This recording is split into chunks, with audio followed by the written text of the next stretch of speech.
Você que está acompanhando aqui nossa edição do Jornal da Record News, em várias oportunidades, a gente já teve oportunidade de falar a respeito de aborto, ou porque houve debate no Congresso Nacional, ou porque houve decisão do Supremo Tribunal Federal, enfim. Né? Por esse motivo, nós vamos voltar ao assunto, é um assunto de relevância, é um assunto da cidadania. E nós convidamos aqui o Dr. Eudes Quintino de Oliveira Júnior. É promotor de justiça aposentado, mestre em Direito Público, pós-graduado em Ciências da Saúde, advogado e reitor da UNORP em São José do Rio Preto. Eudes, muito obrigado pela gentileza, bem-vindo, prazer em vê-lo. Muito obrigado. Eudes, explica primeiro o seguinte, na legislação brasileira, né, em que situações o aborto é legal? Tá. Bom, em primeiro lugar, queria agradecer o convite que me foi feito. É uma honra e um prazer muito grande em participar do seu programa. Nós temos que analisar o seguinte, o nosso Código Penal é de 1940 e ele introduziu duas modalidades permitivas de aborto. A primeira delas, quando for para salvar a vida da gestante. Então, nós temos dois bens em colidência, o embrião e a vida da gestante. O bem que prevalece, o bem maior, o bem preferencial pelo nosso legislador, é a vida da gestante. Isso é de 1940? 1940. Ué, mais velho que eu, então. 1940. Então, você vê que já tinha todo o questionamento a respeito do aborto, já vem desde o início da nossa República. Então, não é um fato novo. Novo, entendi. É que ele vem tendo sempre renovação com relação aos debates. E os debates são envolventes, porque eles são multi, inter e transdisciplinares, compreendendo não só a pessoa mais simples, como também a pessoa mais graduada. Sem dúvida. Porque justamente faz parte da nossa humanidade, né? Sem dúvida. Agora, além então dessa primeira questão que você colocou, quais são as outras? As outras questões. A outra questão é quando for proveniente de estupro.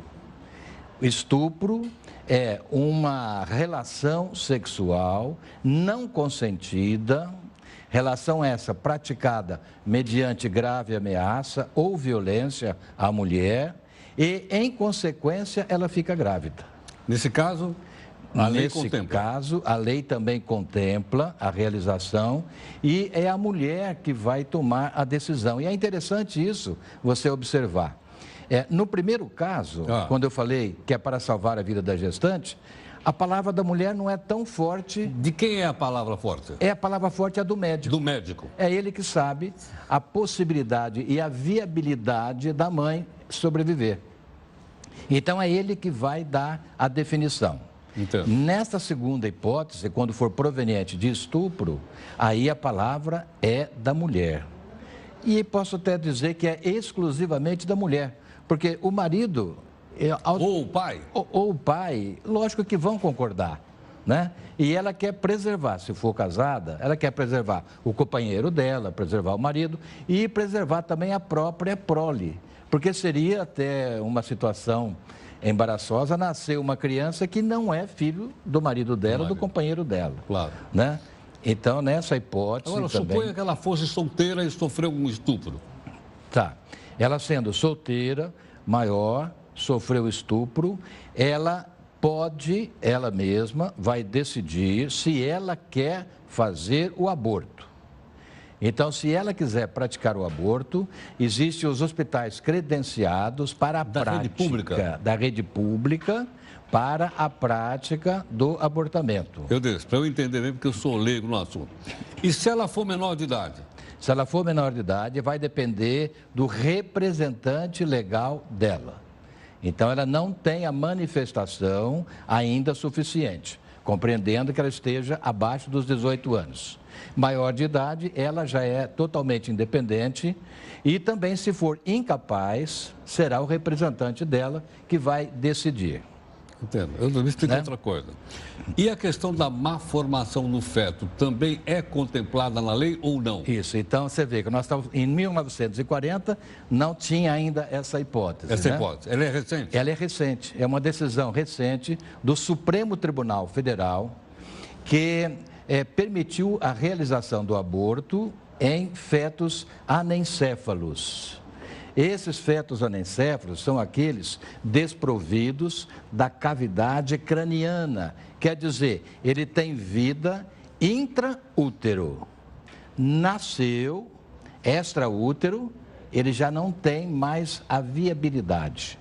Ele morre em pouco tempo, de acordo com a melhor literatura médica. Claro. E o Supremo decidiu da seguinte forma: o critério que ele buscou para analisar essa questão foi justamente o critério de morte encefálica que existe na lei de transplante do Brasil. A morte encefálica, 2 médicos vão decretá-la para fins de transplante. Morte encefálica. Isto. Ainda que o coração tenha batendo. Isto, o coração está batendo, a pulsação pode estar normal, porém a vida já se esvaiu, ela já se foi. Você está, na realidade, diante de um cadáver.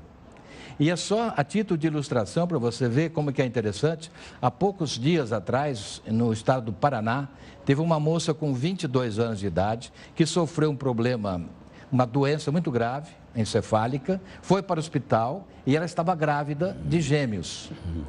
Os médicos fizeram tudo, mas não conseguiram salvá-la.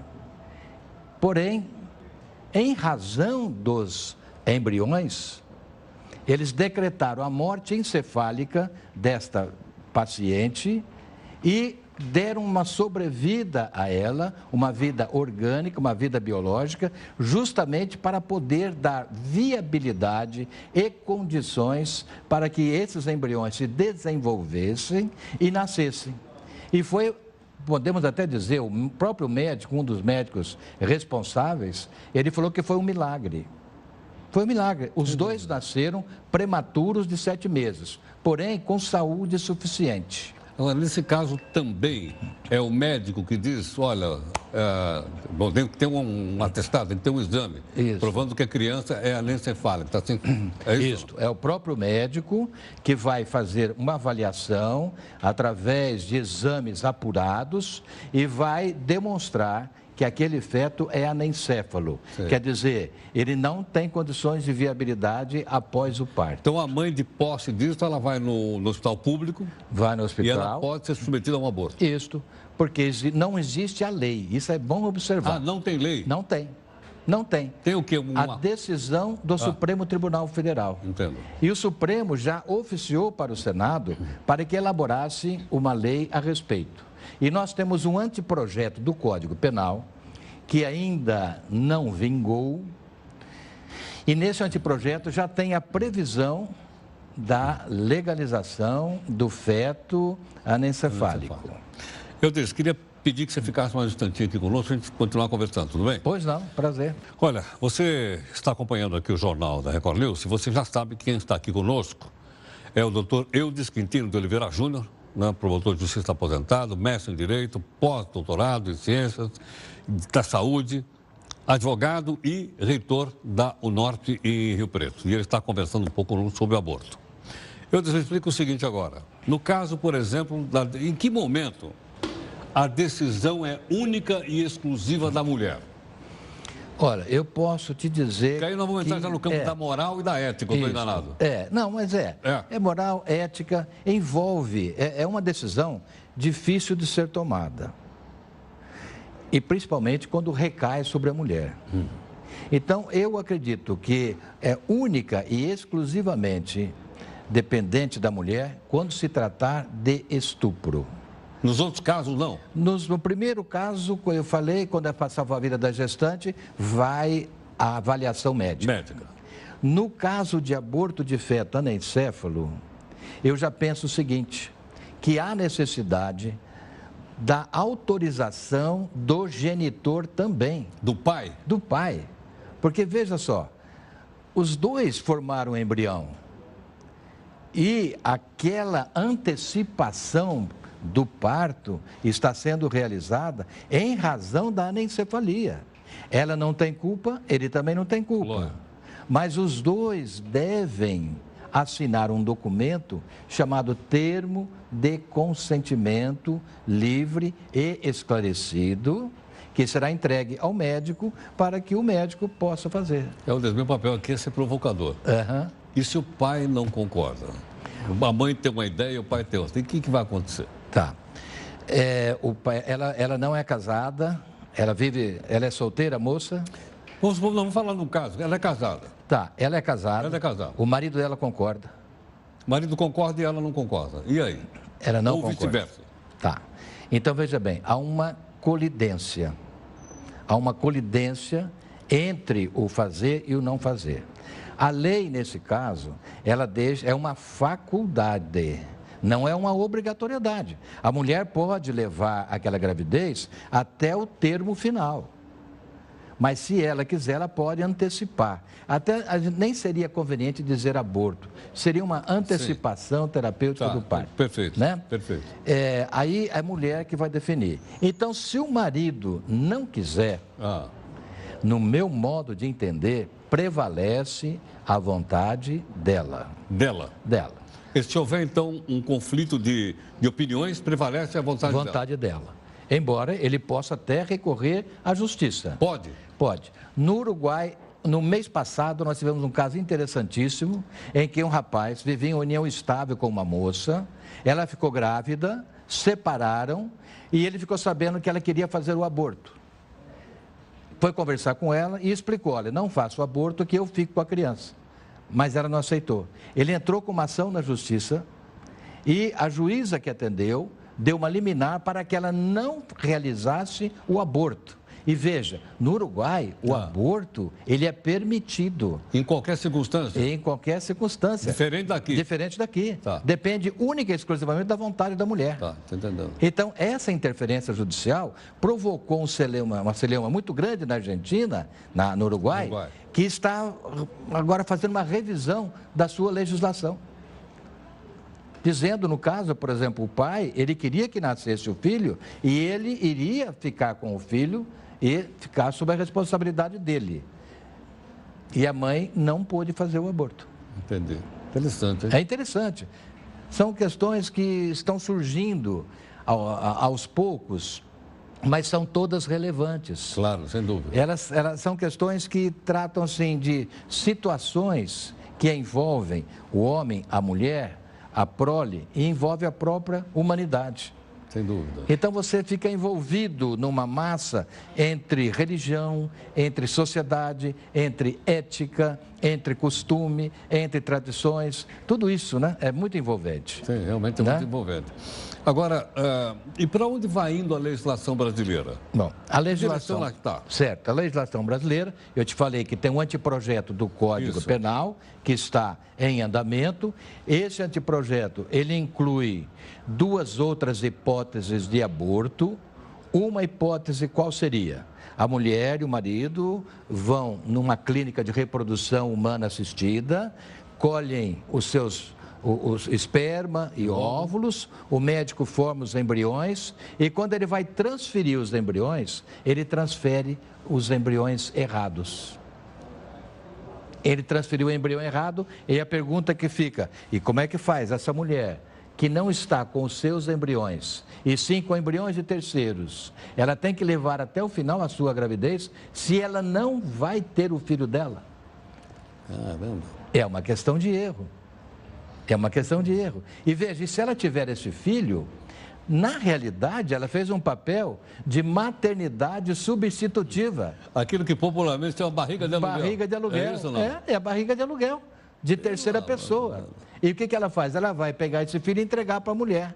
E onde que está o filho dela? Por equívoco da clínica. Claro. E é lógico que cabe uma ação de indenização, né? Lógico. Então, isso está sendo avaliado no anteprojeto. Qual é o outro que no você anteprojeto do Código Penal. Quando a mulher, aí sim que já é uma brecha perigosa, a mulher que não tiver condições de ficar com o filho, após ser submetida a uma avaliação psicológica e também, dependendo de uma avaliação médica, ela pode praticar o aborto. Mas esta situação é a mais frágil e eu tenho quase que certeza que não vai vingar nos moldes em que ela foi proposta. Sim. Vai haver uma reação da sociedade? Vai haver uma reação. Porque vai ficar o arbítrio da mulher e nessas condições. Ou ela é pobre, ou ela é viciada, dependente, algum problema. Mas, de qualquer forma, a decisão está na mão dela. Está na mão dela, dependendo do aval do psicólogo e do médico. É o que os grupos feministas que eu tenho aí defendem, né? Defendem. Os grupos femininos defendem o aborto. Defendem o aborto. Agora, você me perguntou como é que está a legislação atualmente. No final do ano passado, outubro ou novembro, a primeira turma do Supremo Tribunal Federal deu uma decisão de um processo do Rio de Janeiro, dizendo o seguinte, que era um processo de uma clínica que realizava abortos clandestinos e algumas pessoas foram presas e eles foram analisar o habeas corpus impetrado em favor desses presos. E o Supremo decidiu a favor da libertação e disse o seguinte, e se antecipou numa questão que não tinha sido ventilada, que é permitido o aborto no Brasil até a 12ª semana. Aí isso já criou um impacto. Quer dizer, uma outra polêmica. E na semana retrasada, 15 dias, foi elaborado um projeto de lei, salvo engano pelo PSOL, partido, dizendo da viabilidade do aborto no Brasil, dependendo única e exclusivamente da manifestação da mulher até a 12ª semana, nos moldes daquela legislação que eu apontei do Uruguai. Entendi. Tá certo.